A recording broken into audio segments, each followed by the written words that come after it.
Repakol, kung bago ka lang dito sa channel ko, ako nga pala si Kuya Totoy.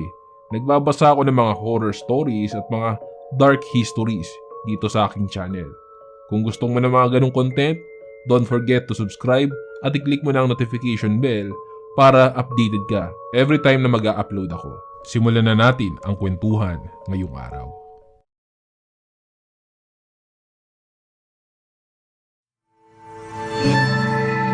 Serye FM.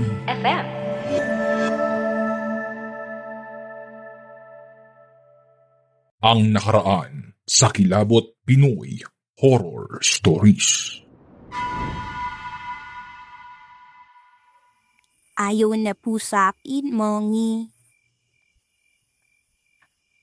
Bakit mo naman nasasabi yan? Sabi mo, di ba naglalaro kayo? Di ba fun yon? He don't want me to come with him. He said that I should stay here lang daw po. I want to see him in person, Mommy. I wanna know how he looks like in actual po.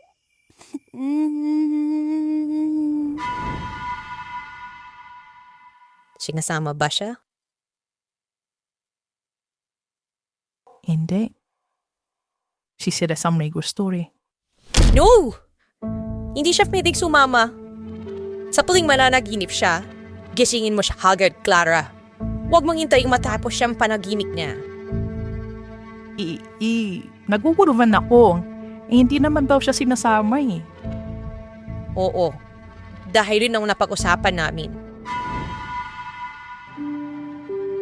Anyway, my mother was searching for Celeste.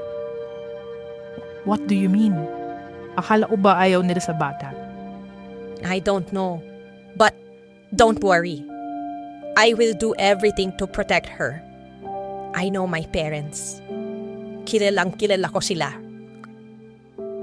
But, ano sa tingin mo? Bakit nila hinahanap si Des? Hindi ko din alam eh. Siguro gusto na maging adapagmana si Celeste. Or maybe not. My parents are the last person on my list for me to trust when it comes to Celeste. Ikaw lang talaga, Clara, ang pinagkakatiwalaan ko. Huwag mong ibibigay si Celeste kahit kanino o sino man yan.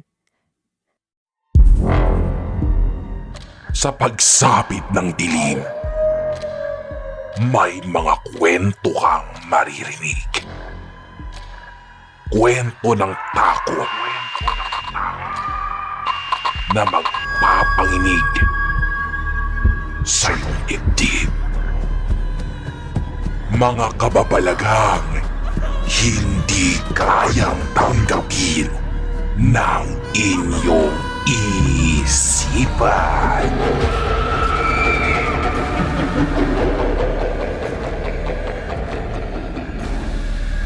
Nagkaganap sa Kilabot Pinoy Horror Stories.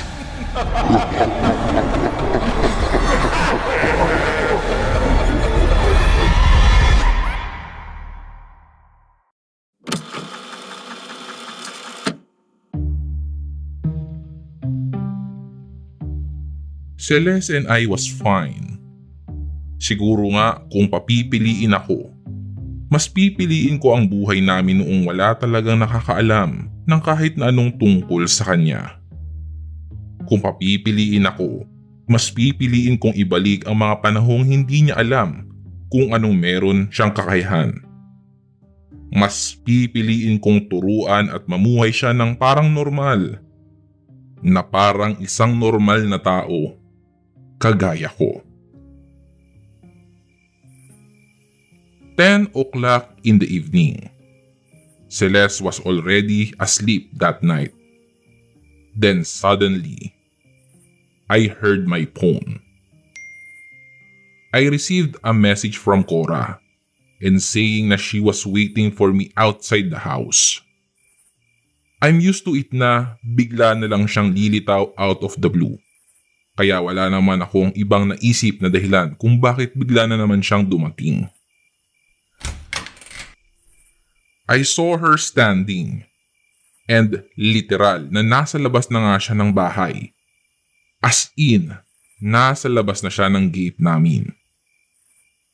Wala na rin namang taong dumaraan dahil nga gabi na at may curfew sa lugar namin.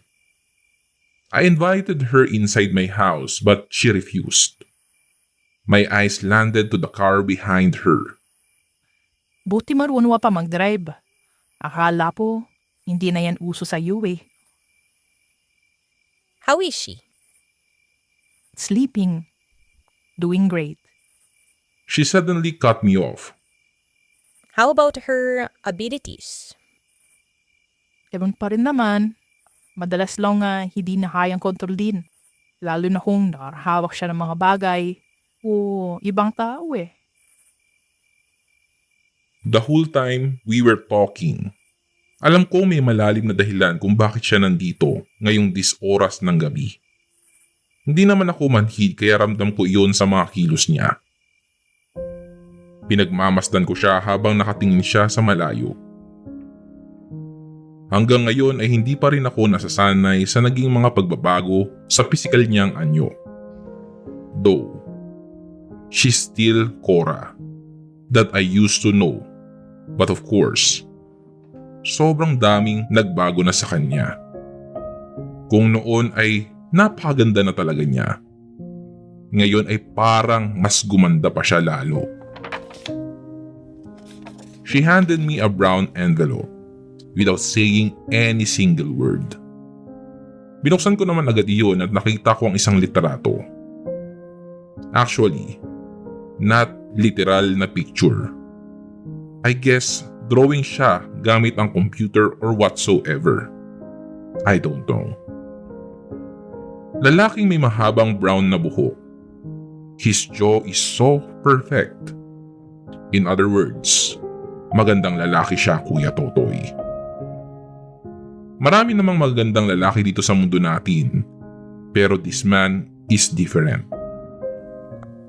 That's her father. Gusto ko magulat sa sinabi niya pero parang pakiramdam ko ay inaasahan ko na iyon. What about him? Akala ko ba ayaw mong ipalam sa kanya? Kung ako ang masusunod, ayoko talaga, Clara. Pero sino pa naman ako para pigilan sinong dalawa na makilala ang isa't isa? Lalong-lalo na si Celeste. Hindi ko na mipapanggi sa kanyang tungkol sa ama niya. Kung mismong siya na ang nakakakita. I asked her kung anong meron at bakit niya naisipang i-reveal sa akin ang itsura ng ama ni Celeste. Sino ba ang hindi magugulat? Parang noon ay ayaw na ayaw niyang pinag-uusapan ang tungkol sa lalaking ito. Just in case na pumunta siya dito, at least you know his face. Actually, hindi naman talaga yan ang itsura niya. Pero dito, yan ang ginagamit niya. So, what's the point? Listen to me carefully. Mabait siya. And I know tumutupad siya sa usapan namin. I feel it. Gusto ko lang na wag kang malilito. Here. Kunin mo tong litrato. Tinuro niya sa akin ang mata nito. As you can see, hindi sila pantay. Yan. Yan ang magiging palarandaan mo. Wag na wag mong hahayaan. Oh, may ibang makahawak kay Celeste, Clara. Kahit sino. I remembered when Celeste told me that she saw her father at hindi lang isang beses na nangyari iyon. Madalas ay paulit-ulit niyang nakita sa panaginip niya ang tatay niya. Wala naman akong magagawa tungkol doon. Wala naman akong ibang nakitang paraan para pigilan sila kahit sa panaginip. My parents. Hanggang ngayon, kinapahanap niya na si Celeste.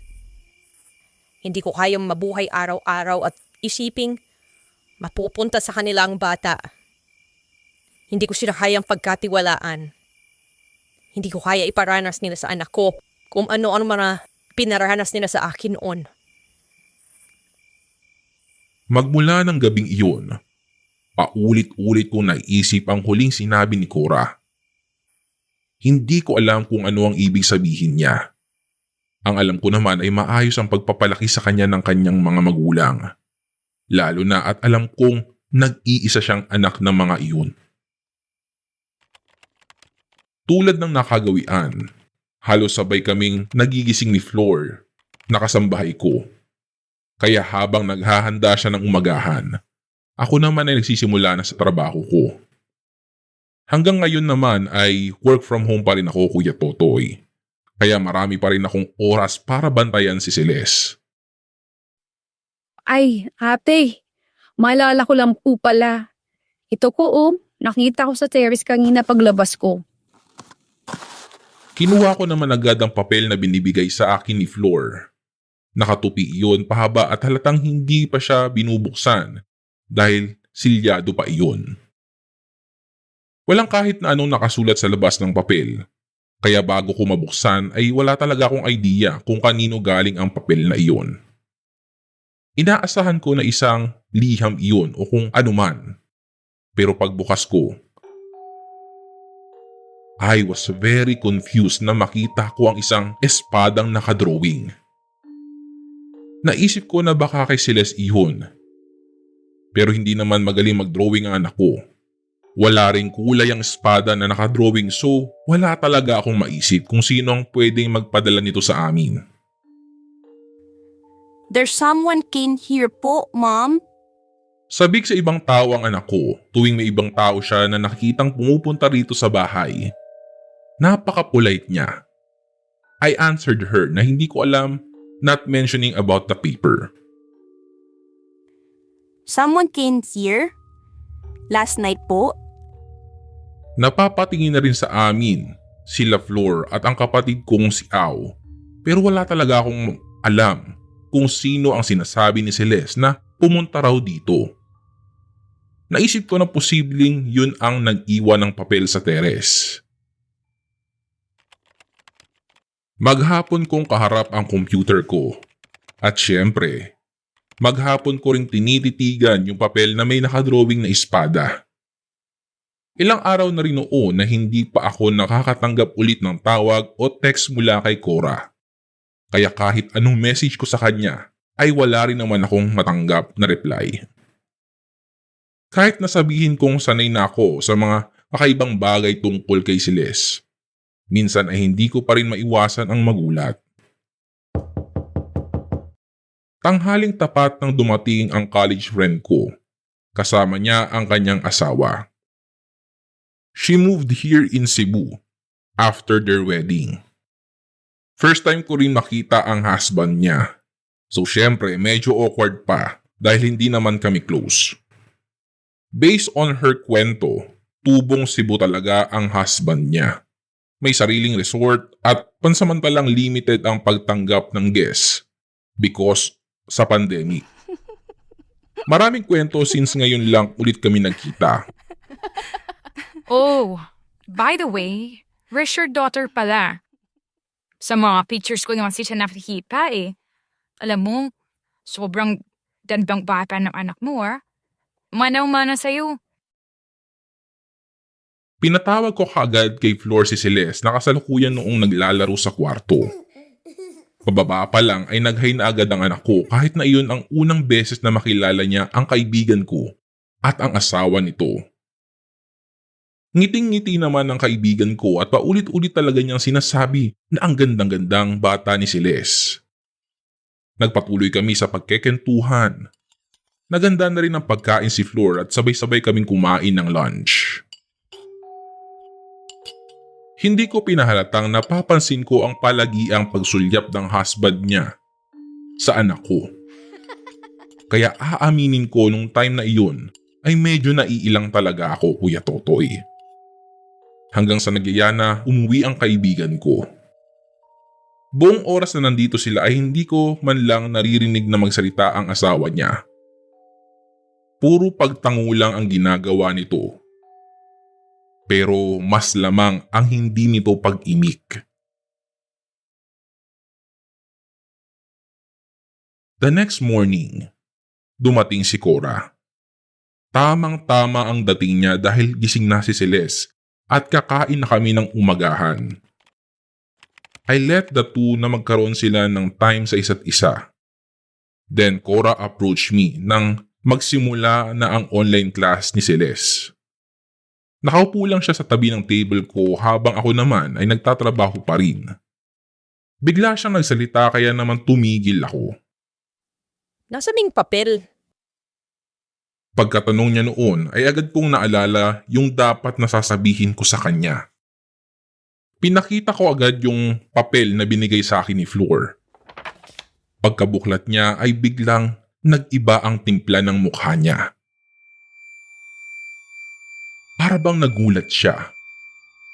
Pero yung gulat niya, halatang may halong inis. Hindi ko na makalimutan. Ipatanong ko nga pala kung ano yun pong dyan. Pwede ba huwag ka muna kamanggap ng besita? Kahit sino. Kahit sino makakilala mo.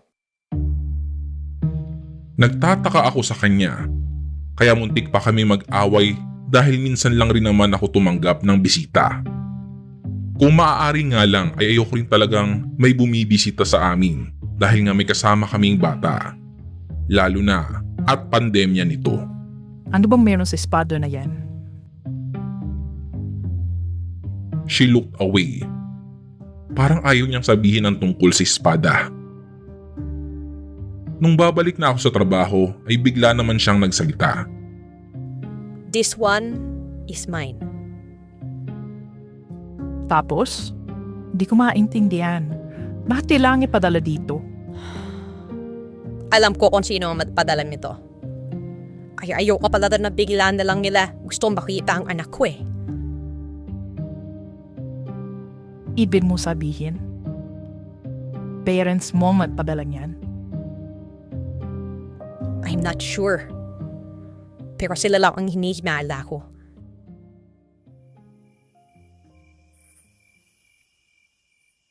Kinagabihan, tahimik na kaming lahat. Tulog na si Flor at Au. Si Celeste ay tahimik na rin na natutulog sa kama. Gising na gising pa rin ako. Hindi mawala sa isip ko ang mga sinabi ni Cora sa akin. Halos hindi ko lubos maisip kung ano ba talaga ang gustong mangyari ng mga magulang niya. Nagdesisyon akong matulog na.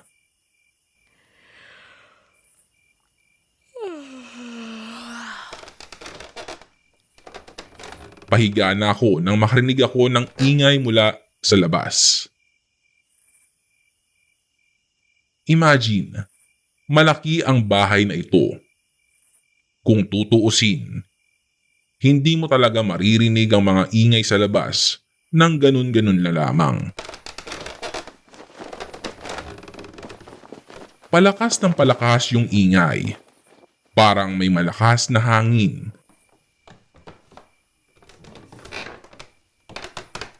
Nakaramdam ako ng takot nang marinig kong may mga ingay na naman galing mismo sa loob ng bahay. Parang may mga naglalakad.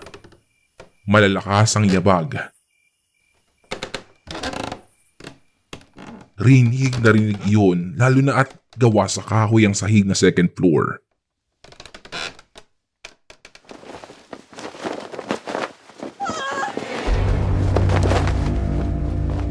Agad ako napatingin kay Celeste nang magulat akong bigla siyang nangisay.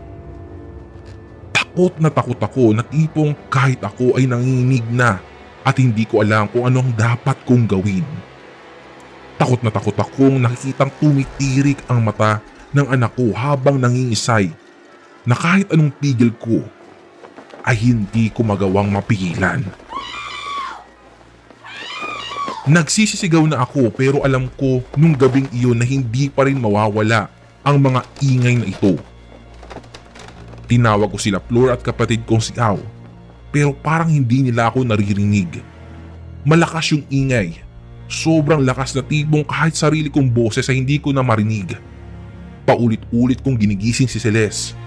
Umaabot pa sa point na sinampal ko talaga siya para magising lang siya.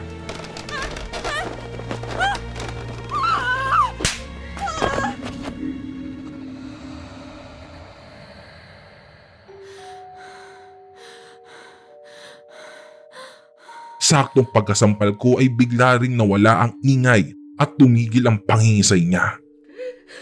Then, I realized na umiiyak na pala ako. Hindi ko alam kung bakit. Siguro, sa sobrang takot ko.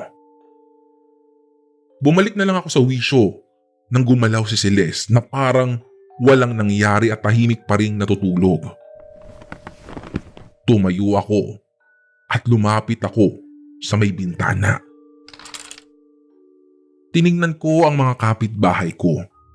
Lumabas rin ako ng kwarto at tahimik ang buong bahay. Walang mga gamit na nakakalat o sinyalis man lang na may nanggulo sa bahay namin. I realize na walang nakakarinig sa nangyaring ingay. Wala ring nakarinig sa mga sigaw ko.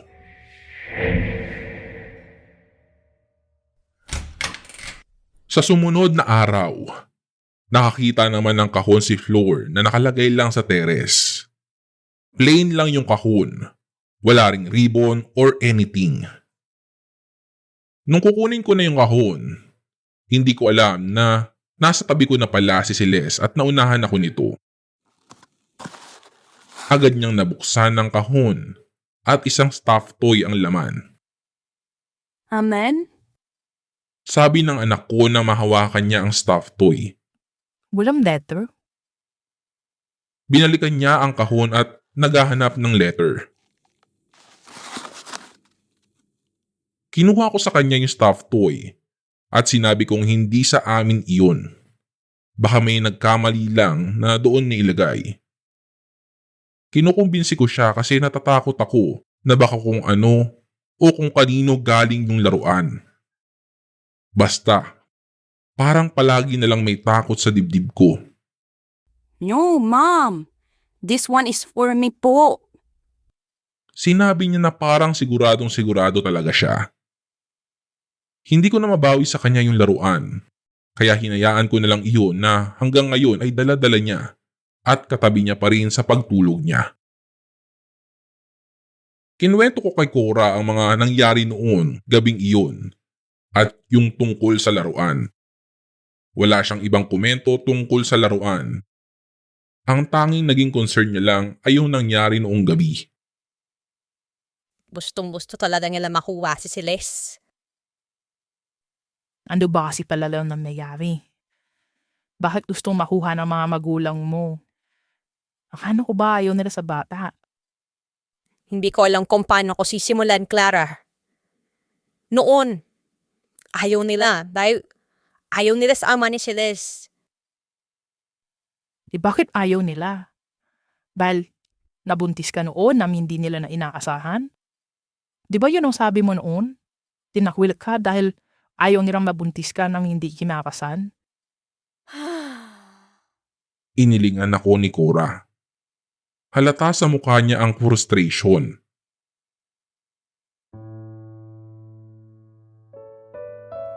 Hindi pala yun ang tunay na dahilan, Clara. Hindi ko kasi alam kung paano ko i-explain sa'yo ng orang tungkol sa akin. Sa pamilya ko. Hindi ko alam kung paniniwalaan mo ako noon. Kaya napili kong magsinungaling na lang. I was shocked. Gusto ko mainis sa kanya at magalit. Pero wala akong time para sa galit. Mas gusto kong isipin yung kaligtasan ng bata kaysa makipag-away kay Cora. Tell me the truth. Hindi kami mga tao. Hindi ako isang tao na basta may kakayahan lang. Hindi totoong tao ang mga magulang ko. Tulad ko. Tulad ng ama ni Celeste. Hindi kami kagaya niyo. Hindi ko alam kung anong dapat kong maging reaksyon. Hindi ko alam na yung batang matagal kong inalagaan ay galing sa mga nilalang na katulad nila. Kaya pala sa bawat paglipas ng panahon ay napapansin ko ang unti-unting pagbabago kay Celeste. Kaya pala noong pinakilala ko na sila sa isa't isa ay minapansin akong kakaiba sa pisikal na anyo ng anak ko. Buong akala ko ay tao si Cora na may abilidad lamang, na may ibang kakayahan. Buong akala ko ay normal na tao lang rin siya at ang kanyang pamilya. Buong akala ko ay sila yung tipikal na pamilyang nakasanayan natin. Pero mali pala ako. Hindi ko alam nung araw na yun kung paano ko i-handle ang sarili ko para hindi magalit. Paulit-ulit ko na lang kinukumbinsi ang sarili ko na kahit naman ako, minsan na rin akong nagsinungaling kay Celeste. Kahit ako ay nagawa ko rin ang bagay na yun para sa alam kong ikakabuti niya. Baka ganoon rin si Cora. Baka yun rin ang unang pumasok sa isip niya. Baka wala na siyang ibang maisip na paraan kundi ang magsinungaling. Katulad ko, yun rin ang naging paraan ko. Clara, makinig ang maigi. Her father is belong to the clan na matadali ng paadipan ng ang palamin. May karugtong. Abangan. Nagustuhan mo ba ang kwento natin ngayon sa Kilabot Pinoy Horror Stories? Like and subscribe na sa aming YouTube channel. Give us 5 stars rating. Kung may sarili kang nakakatakot na kwento, ipadala ito sa aming Facebook page o sa kilabotstories2021@gmail.com. Huwag kalimutang i-click ang follow button at notification bell sa Spotify para sa updates sa bagong episodes. Hanggang sa susunod na kwentuhan mga repakol. Paalam!